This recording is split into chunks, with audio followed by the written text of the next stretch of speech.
महिंद्रा थार जब ये रोड पर चलती है तो लोग इसे पलट पलट कर देखते हैं क्योंकि थार है ही ऐसी चीज। आज कई लोगों का सपना होता है कि वो भी एक दिन महिंद्रा थार लेंगे, इसीलिए आज थार का 1 साल का तो वेटिंग पीरियड है। लेकिन क्या आपको पता है कि अगर सेकंड वर्ल्ड वॉर नहीं होता तो आज ये थार भी नहीं होती। बात कुछ ऐसी है कि 1940 में सेकंड वर्ल्ड वॉर शुरू था और अमेरिका को पता था कि इसको भी युद्ध में हिस्सा तो लेना पड़ेगा और इसके लिए अमेरिकी आर्मी को कुछ खास गाड़ियां की जरूरत थी और उसको एक ऐसी गाड़ी चाहिए थी जो टैंक और ट्रक जितनी भारी भी न हो और हर जगह पर वो गाड़ी चल सके। और तब अमेरिकी सरकार ने 100 से अधिक ऑटोमोबाइल कंपनियों को कहा था कि आप एक युद्ध के लिए 4 पहियों वाली गाड़ी का डिजाइन तैयार कीजिए। उसने कहा था कि वक्त बहुत कम है और उन 100 में से 2 कंपनियां सबसे पहले आई थी, उसमें थी बेटम और विलिस कंपनी। और विलिस कंपनी ने थोड़ा वक्त मांगा था लेकिन सरकार ने कहा कि अभी टाइम है ही नहीं और बेटम कंपनी ने गाड़ी का प्रोटोटाइप तैयार कर लिया था। बाद में सितंबर 1940 में इसकी टेस्टिंग भी की थी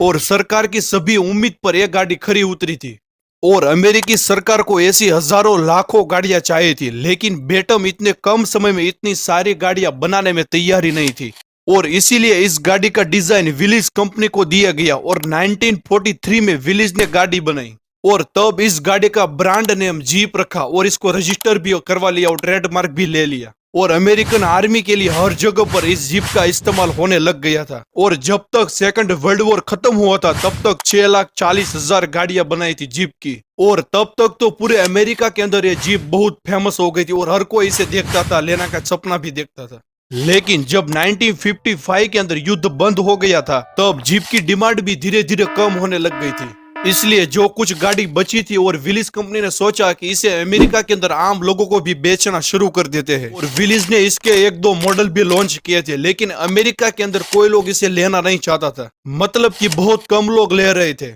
और कंपनी धीरे धीरे लॉस में जा रही थी क्योंकि पहले तो सरकार ले रही थी लेकिन अब कोई भी नहीं ले रहा था, इसलिए लॉस बहुत हो रहा था। और तब एंट्री होती है 2 इंडियन बिजनेसमैन की, जगदीश चंद्र महिंद्रा और कैलाश चंद्र महिंद्रा। और तब इन दोनों महिंद्रा ब्रदर को ये जीप बहुत अच्छी लगी थी और विलिस जीप को इंडिया में लाने के लिए डील भी कंफर्म कर ली। और जब 1947 में देश आजाद हुआ था तब 75 विलिस जीप को इंडिया में लाए थे और शुरुआत के अंदर महिंद्रा कंपनी सिर्फ बाहर से जीप को लाती थी और असेंबल करती थी, लेकिन बाद में 1949 में विलिस CJ3A जीप को भारत में बनाना शुरू कर दिया और ये पहली ऑफ रोडिंग गाड़ी थी जो उबड़ खाबड़ रास्तों में भी अच्छी तरह से चलती थी। और उस वक्त ये जीप ने पूरे भारत में धूम मचा दी थी और बाद में पूरे भारत का 25% का मार्केट शेयर भी कार का इसने कैप्चर कर लिया था। और बाद में 1953 में CJ3A मॉडल को अपग्रेड करके CJ3B मॉडल को लॉन्च किया और यह पहली SUV गाड़ी थी जो मिलिट्री की गाड़ी से कुछ अलग दिखती थी और इसका मार्केट में यह गाड़ी बहुत चली थी।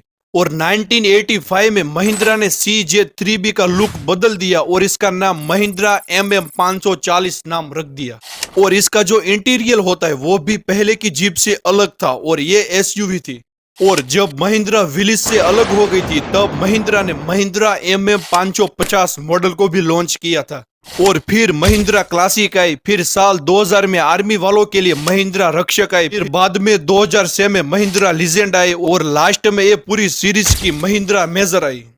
और ऐसे ही महिंद्रा धीरे धीरे कई सारे मॉडल को अलग अलग तरीकों से लॉन्च किया, लेकिन 90s के बाद महिंद्रा के सभी गाड़ियों की मांग धीरे धीरे कम हो रही थी और 21वीं सदी की शुरुआत में बोलेरो और स्कॉर्पियो जैसी गाड़ी आ गई थी, इसकी वजह से जीप की मांग बहुत कम हो गई थी और सभी लोग जो ये नई नई गाड़ी आ रही थी उसकी तरफ जा रहे थे और जीप की वैल्यू बहुत कम हो गई थी। और उसका आखिरी सहारा जो इंडियन आर्मी थी, क्योंकि वो आजादी के बाद से महिंद्रा की जीप ले रहे थे, वो भी अब मारुति की जीप से लेने लग गए थे और इस तरह से महिंद्रा के लिए सभी दरवाजे बंद हो गए थे। और तब जो ये स्कॉर्पियो, मेजर और CJ5 जैसी गाड़ियां थी उन सबको मिला दिया और उसकी खिचड़ी बना के 2010 अक्टूबर के अंदर महिंद्रा थार को लॉन्च किया। और ये 4x4 व्हील ड्राइविंग का ऑप्शन था और इसके अंदर 2.6 लीटर और 2.5 लीटर का इंजन था और सभी गाड़ियों के लवर इसकी तरह चुंबक की तरफ खींचते खींचते आ गए थे। और फिर तो इस महिंद्रा थार की बिक्री बहुत तेजी से होने लग गई थी और सभी लोग इसके पीछे पड़ गए थे और ये मारुति की गाड़ियों को भी टक्कर दे रही थी और कई साल तक इस थार के मॉडल को ऐसे ही चलाया गया। लेकिन सरकार ने कार के अंदर कई सेफ्टी इशू की वजह से गाड़ियों के नियम बदले थे और इसकी वजह से थार उसमें फिट नहीं बैठ रही थी। और 2019 के अंदर थार के लास्ट 700 थार बची थी और थार 700 एडिशन को निकाला और इसके अंदर महिंद्रा के सीईओ आनंद महिंद्रा उसके सिग्नेचर कर रहे थे और थार को बेच रहे थे। और फिर 2020 अक्टूबर के अंदर महिंद्रा थार का एक नया वर्जन लॉन्च किया और ये थार आने के बाद पूरा मार्केट ही हिल गया था और सभी लोग इस महिंद्रा की थार को लेने लग गए थे। और एक साल के अंदर थार की 75,000 बुकिंग हो चुकी थी और थार का एक साल का तो वेटिंग पीरियड बोल रहा था। और बाद में महिंद्रा ने 2.5 साल के अंदर 1 लाख थार को बेच दी। और जब ये थार लॉन्च हुई थी ना उसके 3 वीक के अंदर ही 50,000 बुकिंग हो चुकी थी और लास्ट में नवंबर 2022 के अंदर रिकॉर्ड तोड़ 1 महीने के अंदर 20,000 बुकिंग आई थी। इतने पागल हो गए थे लोग इस थार को लेने के लिए और इस थार की प्राइस 15 लाख से 20 लाख के अंदर होती है। और अगर आपके पास इतने पैसे हो तो भी आपको तुरंत थार नहीं मिलेगी, आपको 1-2 साल का तो इंतजार करना ही पड़ेगा क्योंकि उसका वेटिंग पीरियड ही इतना है। और महिंद्रा से एक बात तो सीखने को मिलती है कि मार्केट में जो चल रहा है उसके हिसाब से चलना चाहिए और हमेशा अपने आप को अपग्रेड करना चाहिए। और क्या आपको थार पसंद है तो कमेंट में दोस्तों यस जरूर लिखना। और अगर आपको ऐसे बिजनेस केस स्टडी वीडियो देखना पसंद है तो चैनल को सब्सक्राइब भी जरूर करें। और रॉयल एनफील्ड का बुलेट पूरे इंडिया के अंदर इतना फेमस क्यों है उसके पीछे की आपको बात जाननी है तो ये वीडियो आ रहा है ना यहाँ, इसी को क्लिक करके जरूर देखें। जय हिंद।